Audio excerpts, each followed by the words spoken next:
And so the last style that we're going to look at in residential architectural history is the international style. Because it's at this point we really now become modern architecture that is still a part of where we are today. So we're no longer studying the past. Um, the international style was a collaborative, but we know who the architects are. So in this case, we're actually going to look at some of those architects in the same way that we looked at Frank Lloyd Wright previously. So the Bauhaus was an art and architectural school that began in Germany, and then it was moved to the United States, and that's why you're going to see a lot of influence from the Bauhaus in modern American architecture. The most natural meaning for its name is architecture house. So Bauhaus essentially means architecture house.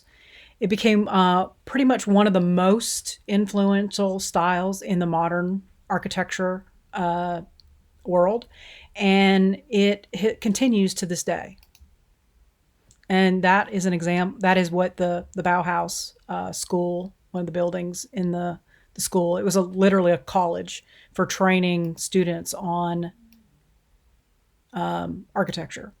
And so it existed in 4 different cities: Weimar, Dessau, Berlin, and Chicago. And it had different directors who ran each one of the branches. But ultimately, they became this huge break in architectural style. What happened was there was a lot of revival periods happening. We kept reviving past periods, and each time they became more and more sticking decorations on a box. And so the Bauhaus said, okay, wait a minute, this isn't architecture. And so what they decided was that it was time to start a new movement based on criticism of the fact that sticking stuff on a box wasn't where we should be. And they weren't wrong entirely. I mean, I love all these Art Nouveau, Art Deco styles that we've looked at. But later on, the revivals of them did become just sticking ornamentation on a box. And so what they sought to do was return to the form being the primary focus of architecture. And what it did was it actually evoked more than just building design, but a whole line of furniture and findings and draperies and carpets and vases. And it became a movement of interior and exterior design. And there's just some of the early pictures of original buildings from that style, that period. And the idea was that they wanted to treat building design more like a guild of craftsmen rather than school for those who could afford to study. And so what they did was sought to create consumer goods in architecture that were functional, affordable, and capable of being mass produced. And the idea was to take what the Art Nouveau movement had at its heart, to unite the art and craft to arrive at a high-end functional product with artistic designs to it. They even had their own magazine.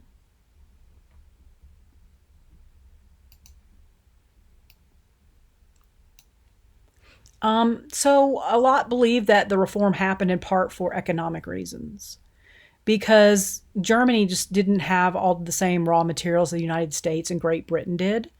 And so what they did have, and they still to this day are very renowned for the skilled labor and force that they have. And in fact, you've probably heard of the German apprenticeship style of learning, and that is based on this. So the philosophy was, for the Bauhaus was that the artist should be trained to work with the industry.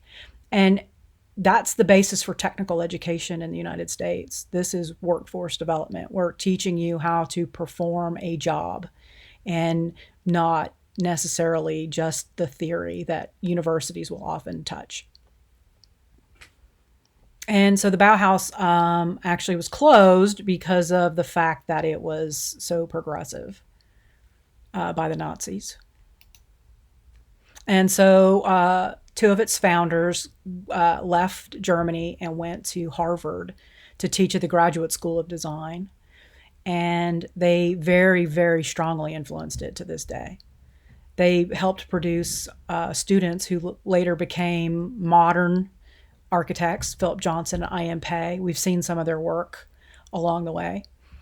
And their whole goal, as we mentioned, was to unify art, craft, and technology. The machine was considered a positive element, and therefore industrialization was considered good. They didn't teach history, which is ironic that we're studying them in a history course, because they felt that everything was supposed to be designed and created according to the principles of elements of design rather than by following precedent. I don't see why you can't do both, but they're famous and I'm not. Okay, so we'll look at some of the work. Walter Gropius couldn't draw, and yet he became an architect anyway because he hired people to help him with his assignments. We consider that cheating today. And, you should want to learn how to do this. I guess I just don't understand people who don't want to learn and cheat. So the fact that he became famous and we're studying him, for me, is a little frustrating as somebody who believes in integrity in your work. But here we are. He actually, glass block. Here was a shoe factory. Glass block that they used to make curtain walls in the building, and also glass curtain walls, just glass. They became very prominent parts of the style, but they also are why we have these large, expansive glass curtain walls today. And you can see those especially in commercial architecture. He also was part of furniture, was part of this movement, and he was actually a big designer of furniture. He is the father of the doorknob. People are always like, when they first find this out, that the doorknob wasn't invented until 1923, start going, how did we get into rooms? How did we open doors? And, obviously levers and latches and all these other things were there. But he invented the doorknob. And now the doorknob is no longer considered universal design for reasons we discussed, right? So we're back to levers, and actually it ends up being, a better way to design with levers. So he left Germany in 1934 because of the Nazi Party. They were persecuting people. And so he helped pull the movement into the United States. And there's just some pictures of his residence that he designed. See, very clean, very minimalistic. And here you see the glass curtain wall, but also just large expanses of glass and window. And the way you do this, the way you can get a big piece of glass in there, is by having a lintel system overhead that you then cover. And then columns carry those weights down to allow these large openings.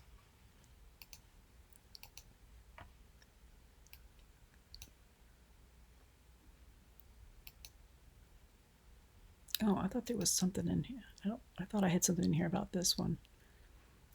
He also was part of a movement where they built multi-family residential buildings that were large multi-family residences.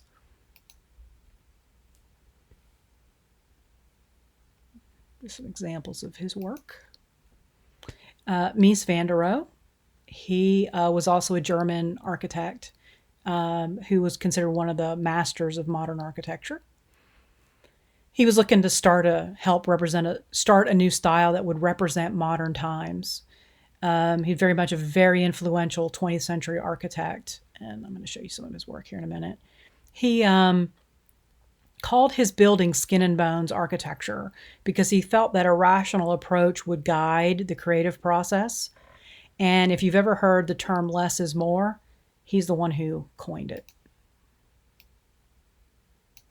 He was very much about minimalistic form. He also was inspired by Russian constructivism, very rectilinear forms, clean lines, pure use of color. He was a master of negative space.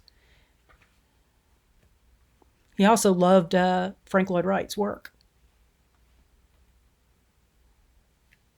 because of the open spaces. And so the Barcelona Pavilion is not a residence, but it has elements of residential design that I think make it worthy of us looking at. And you can see he's very minimalistic, but minimalism is hard because if you don't properly balance out your forms, your patterns, it becomes blazingly obvious. And so if your elements are not properly balanced, properly unified, properly applied, it makes it really hard to pull off minimalism. And so that's kind of essentially what they were after. I would totally live here. I love mid-century modern, and this to me is the basis for that design. I think it needs a few things like plants and stuff, but and then this is a gallery, not a residence, but just showing an example of his work, so you could see the clean minimalism, the very large, the storefront glass that became indicative of this style. And then also they did like Frank Lloyd Wright, where they illuminated from around rather than above. Of course, Frank Lloyd Wright did skylights, so he did illuminate from above, but he did it to create that bounced light, which is softer, more diffused, more comforting. I like minimalism, but to me, this is a little too stark. I think it's funny that the benches aren't perfectly aligned. It drives me nuts. Since everything else on this grid is perfectly aligned, those benches being off just... Corbusier, Corbu is what people call him, Corbu for short. Le Corbusier is his nickname. He was a French architect, and he also very influential to the international style. And let's see. So the biggest thing that he did here with this building was he saw problems in the industrialized city. And he thought that industrial housing techniques led to crowding, dirtiness, and a lack of moral landscape. And so he felt that he could change that through better living conditions through his design. And so he sought to seek living spaces that helped people have better lives. And ironically, this building is I don't believe it was ever occupied, but it is empty and it just sits there rotting. And I'm surprised they haven't done anything with it, considering, but unless they have, and I just haven't heard anything recently. Several examples of his works, which were primarily multi-family residential. He did do a church right here. And there's just a single house. And Notre Dame de Haut is a church, but it's just such an amazing building. It's one of my absolute favorite buildings I've ever studied in all of architectural history. And so I included it in here just for those of you who are interested. These are all colored glass windows on the outside that on the inside cast light on the floor. And I didn't find any pictures of it when I first put this together, but there's probably really amazing pictures out there now. And so essentially, where we are now is the end of what is considered historical period, and the modern period of style begins.